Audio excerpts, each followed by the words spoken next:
different. We at Ole Miss Athletics, the fan, by the fan, and the fan. That is what we do. Hell be to me. I'm just kidding. Tune in for some Ole Miss sports news. We're going to give it to you straight. Yeah. Right now. The podcast starts now. It happens now. Holy cow. Listen to me. It's starting. Well, it's going to start right about now. Good morning, and welcome to the POMcast. I'm your Stephen Willis, and I am very appreciative of you joining. Ole Miss a loser last night, 72-63 to Florida. Florida had a 14 run at the very end to win the game. Ole Miss leading with very little time left and saw it all evaporate. Ole Miss has a jump shooting problem, and it might be fixed. I mean, Schuler can get hot, but he's not a shooter. And Ole Miss desperately needs a shooter to end that defense, or else they'll just go down on Romello White or whoever's there and cause kinds of problems and make it difficult on the Rebs. But 72-63 for the winner over Ole Miss, using a 14-0 run in the closing minute of the game to win. And if you count the margin, Ole Miss lost by 9. That means Ole Miss was up 5 waning minutes of the game. That isn't good. That isn't the way you close. They desperately lack shooters. I mean, that can be said at this. They're 11 games in. They're like a third of the way this season, or maybe more than that. They desperately lack shooters. An inside game is a way to trade 3 for 2. So, let's get this out of the way. You can follow on Twitter at @TheStephenWillis, at Ole Positively. You can follow us on Facebook at facebook.com/POMcast. The podcast is also available on my YouTube as well, but you know my name. You can search. And you can catch us on YouTube at Positively Ole Miss. And you can catch us on Twitch at Positively Miss, all one word. You can catch us on all the audio podcasts at Apple Podcast, Stitcher, SoundCloud, Spotify, TuneIn Radio, iHeartRadio, and Pandora. I think those are the major ones. I hope I didn't forget. You can catch us on some low-level podcatchers as well. We just don't have time to name them here. But again, my name is Stephen Willis. I am the host of the POMcast, and I am very happy that you are joining us. I'm out looking at the busy day in Central Florida, checking out palm trees. It's about 60 degrees right now. It's kind of a brisk morning, but if you're going through much worse than that, I apologize. Not everybody can broadcast from the palatial Central Florida studios. On today's show, as we've already started, we're going to talk about Ole Miss failure at the end of the game to out against Florida, a game that they should have won. We're going to talk about the exit interviews. We're going to continue them. Unfortunately, it's the D-line day, so we'll get to that in segment 2. And in segment 3, kind of a grab bag. We're going to see what kind of floats my boat. And the desk is in the palatial Central Florida studio. We'll probably talk about the direction toward our goals. So the desk is in the studio. We still have to do painting, still have a camera to buy, and we'll have some hardware to get, but the light's here as well. So we should be able to do lighting tests relatively quickly. So this is really cool. This is all happening. And I'm kind of excited to proceed. Again, let's get back to it. The Ole Miss lost 72-63 to the Florida Gators, and one of the worst 2 minutes I've ever seen in Ole Miss history. It was genuinely bad, and the meltdown caused them to lose the game. And that's just truth. The meltdown caused them to lose the game, and them losing that game, I think 1-3 now in the SEC. They're 5-4, 6-5 overall, and all the hope that came into this season got destroyed. Now remember, this team preseason had to start and stop because of COVID. They shut down the program for like 2 weeks. So that means other teams are 2 weeks ahead of them. So continuity is going to be hard to build. Knowing exactly what you have is going to be hard to build. You can put stuff, you can get stuff in the game, but it's going to be a problem. And the preseason for Ole Miss and COVID affected them. Period. I mean, I don't know how anyone else can say that. Now, I know that some people are going to say, I don't care, just win. You know, I don't want to hear about the labor, show me the baby. I understand that. But you have to context on what is happening. And nobody is making excuses. I haven't heard it from Kermit once. But I will say that, and I will take that on that they're genuinely hurting from their COVID issue and having to shut down the program a little bit further behind. That doesn't change the fact that they're not closing out games, because they're doing it now. They didn't against Wichita State. They didn't against Florida. They're good enough to win these games. They're just not closing out these games. And it could be a problem. There's not a dude on the team. Devontae Shuler is supposed to be that dude, but maybe he's a complimentary piece. He's not an alpha. And anyway, Ole Miss lost the game. Bad 2 minutes. We'll move on to exit interviews next. Stephen Willis, POMcast. Stick around.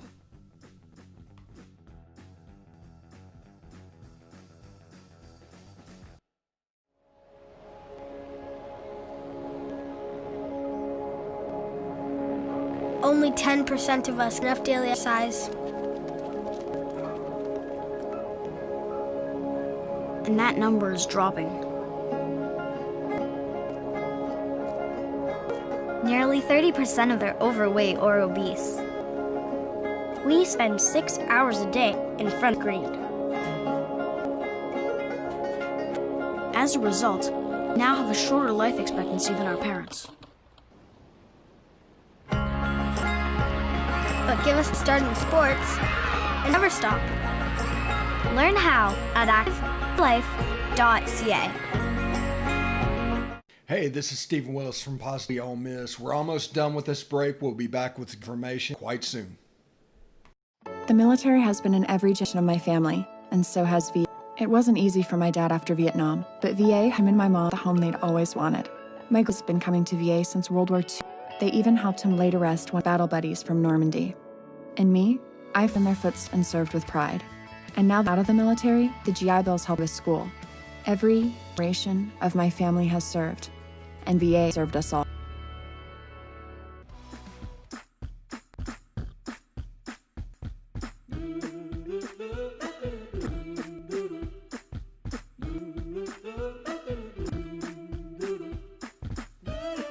Welcome back, POMcast. It's exit interview time. We're going to talk defensive line. The glaring weak point of the defensive line. And I'm also going to tell you how it affected everything. Boom, boom, boom. I'm going to give the defensive line a D.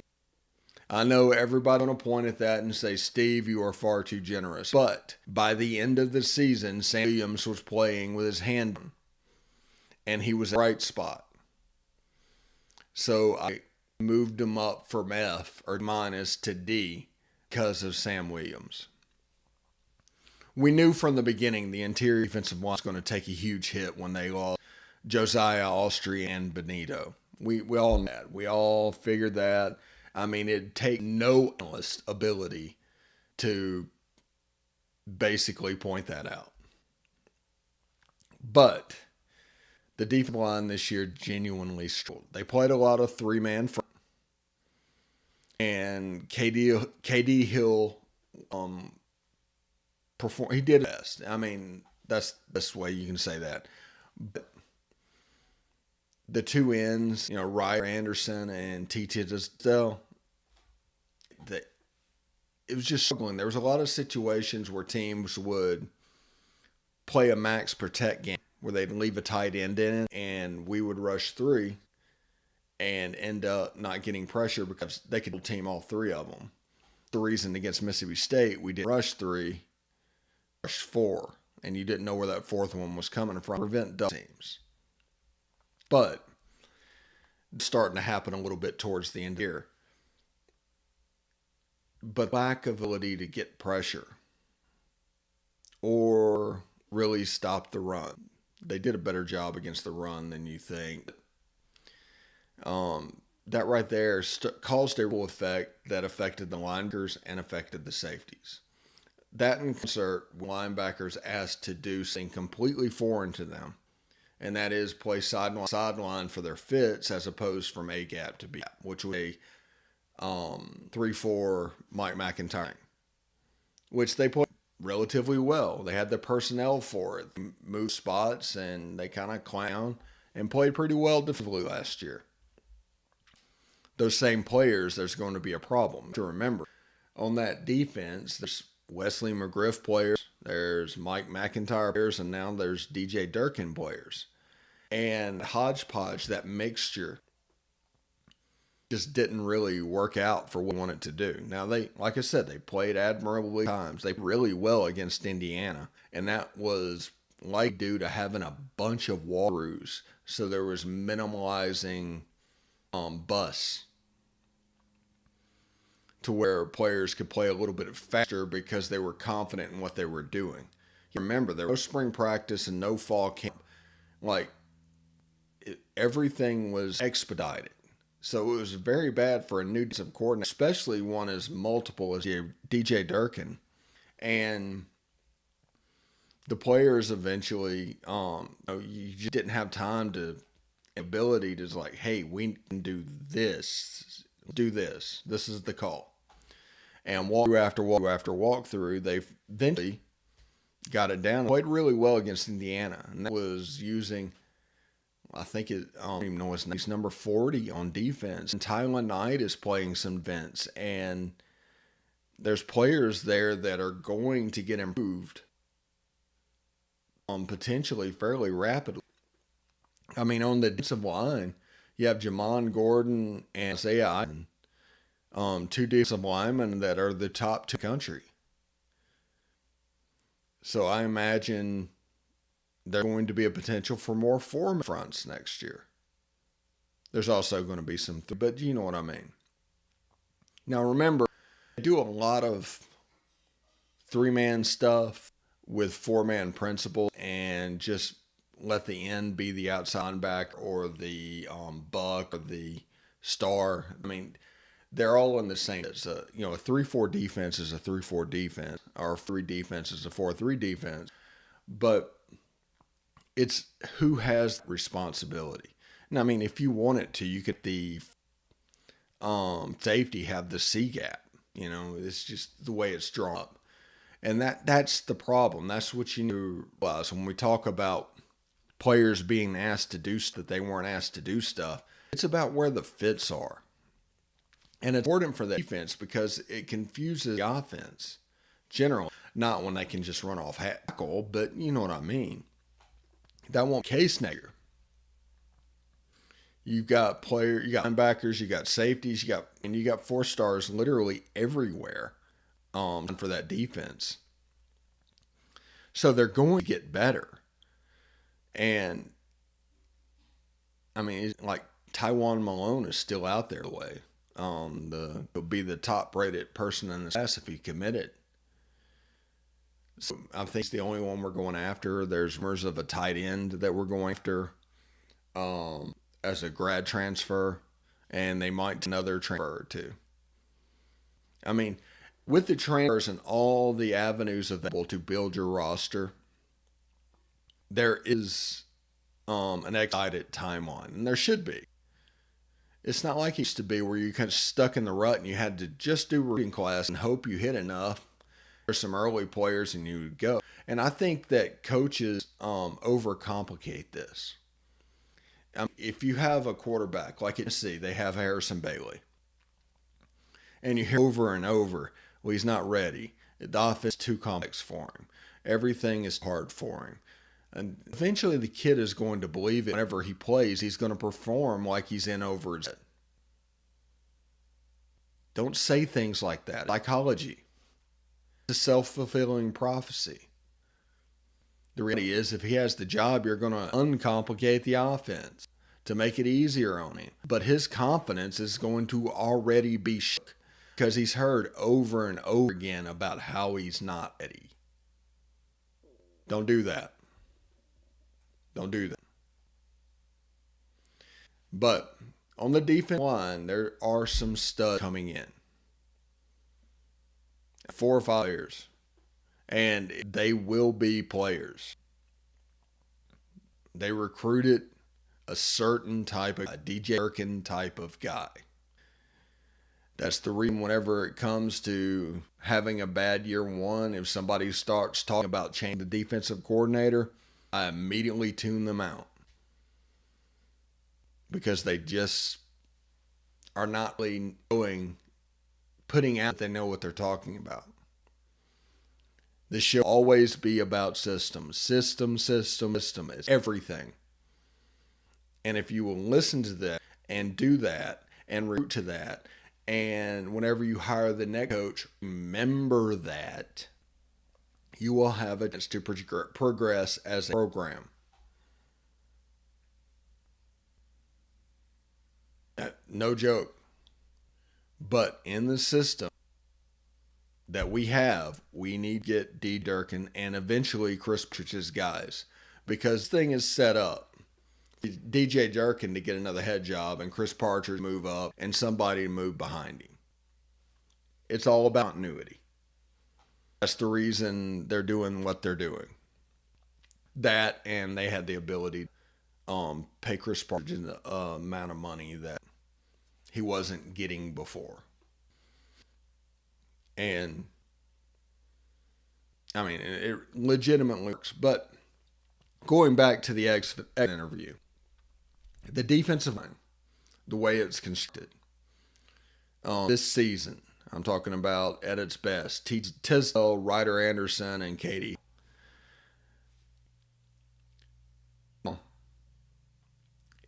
This season just didn't work at all.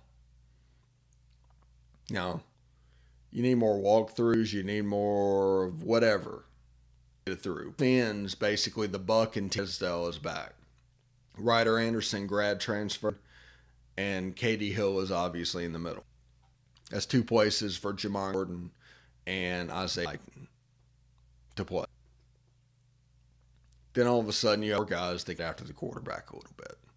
You're not having to worry about so double teams. And if you can do that and speed up things, disaster games do not happen.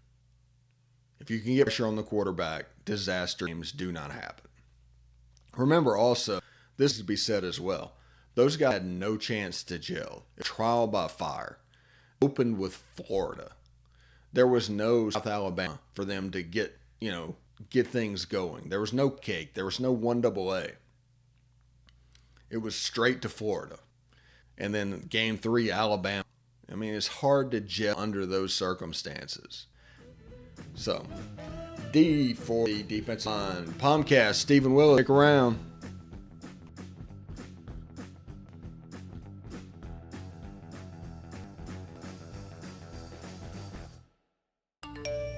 You want to answer that, don't you?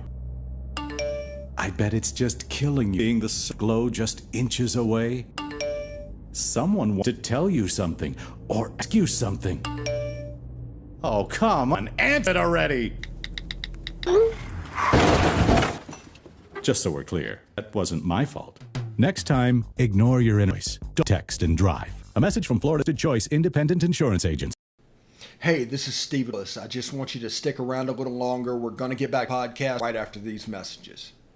Tonight, nearly 40,000 veterans across the country are homeless.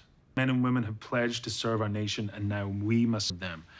Landlords across the country have helped make significant progress in reducing homelessness by making housing available, but there is more we can do to bring our veterans home.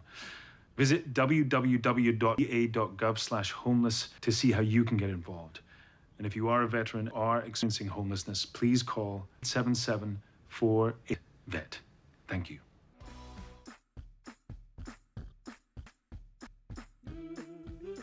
POMcast, Stephen Will, thank you so much for joining us. We're having a good time, just so you know. I've got boxes all in my house, even in the palatial Central Florida studio at the moment. So, we're dealing with that moment.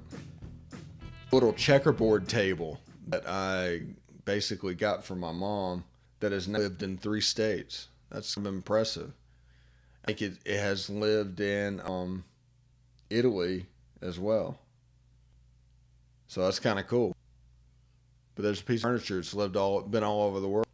That's kind of neat. But anyway, we started segment 1 talking about Ole Miss's disappointing loss at Florida. We talked a little bit about the defensive line exit interviews. They were the problem child of the defense, and have a lot of work to do to get better next year. Hired Deke Adams, and they haven't hired an assistant to replace him, but I believe it might be Marquise Watson, the GA, that went in. He's kind of a rising star in the industry. If he gets the job, he will have earned the job and is willing to be. It's not worth being questioned. Bladian has gone to Texas. He was basically a special teams coach and a position that wasn't really named on defense. It was kind of a defensive assistant. Basically what it was, a gun recruiter. I expect to see them go down a similar road to that, to find the next Blake Gideon, and I do believe it'll be in Texas. As you see, there's roots in Florida, there's roots in Texas, and other than Mississippi, those are the 2 places they're going to hit pretty hard. Chris Partridge's roots in Georgia, Nick's Alabama. So, that's something to look at when they replace the position. They're going to find a hired gun recruiter to go out and find super athletes, and they're probably going to find guys that have relationships to who they have did for a certain period of time. So if somebody had been talking to him and has developed a good rapport, and Ole Miss is already recruiting that guy, look for that person to switch over. Especially after maybe Tom Herman or somebody got fired. That staff's probably looking on it, and he probably has some kind of a background in Texas recruiting. Even though our guy just went to Texas, so it'd be a swap. But it's something like that, I would imagine. And whenever they do that, realize this takes time, people. I know everybody wants a quick fix and everything's about right now. I understand that. But as a program, we're not where we want to be. We won't be where we want to be for another year if it all just builds upon builds. If there's mistakes, it could take longer. And this is outside of Lane Kiffin being the coach. We need to stop looking at it as something that's just led by a coach. A mercenary in for a couple of years, you have a run, and then you drop back down a bit. That's a problem, and that's a mindset. And it's also a mind problem whenever, let's say Hugh Freeze leaves, and they want to completely hire somebody that runs a completely different system, which is guaranteed a rebuild. There could have been good players there, but it guarantees a rebuild. Hugh Freeze would probably promote Matt Luke up. Luke, obviously, he was an offensive line coach. He was not somebody that was going on the air raid. He was not somebody that was going to deal with Wesley McCray defense. It was a problem. They didn't want to change systems, but they hired somebody that not what they wanted to do. And last year you can see that because they went to Rich Rod and Mike McIntyre, and that was how they wanted to play. That shows you the length and depth of system problems in place at Ole Miss in 2019. Now, this is pretty obviously the offensive system we want to run. If something happens and Lane moves on in a couple years, we need to find somebody that does this same thing or something very similar to it. And don't worry if they have a head coaching experience. Don't worry about anything, because this is about making Ole Miss program advance. You do that by steadily inclining, no matter who is in charge. You can't throw all away on a system change. Just because somebody's winning somewhere else, that doesn't mean they're going to win where you are. And in doing so, if they're different than what you're doing already, it's going to be harder for them to win. People realize Chad Morris at Arkansas's failure wasn't because he was a terrible coach. It was because they were trying to run a spread with Brett Bielema's personnel. I mean, it was a 3-year build at a minimum. But then the media turned on them, and the fans turned on them, and the immediate gratification people turned on them. And there was no way that the transition can happen. Be all in. If you're serious about your program advancing, you've got to go in. Anyway, we'll see you tomorrow. This has been the POMcast. I'm Steven. Have a good one. Hotty toddy.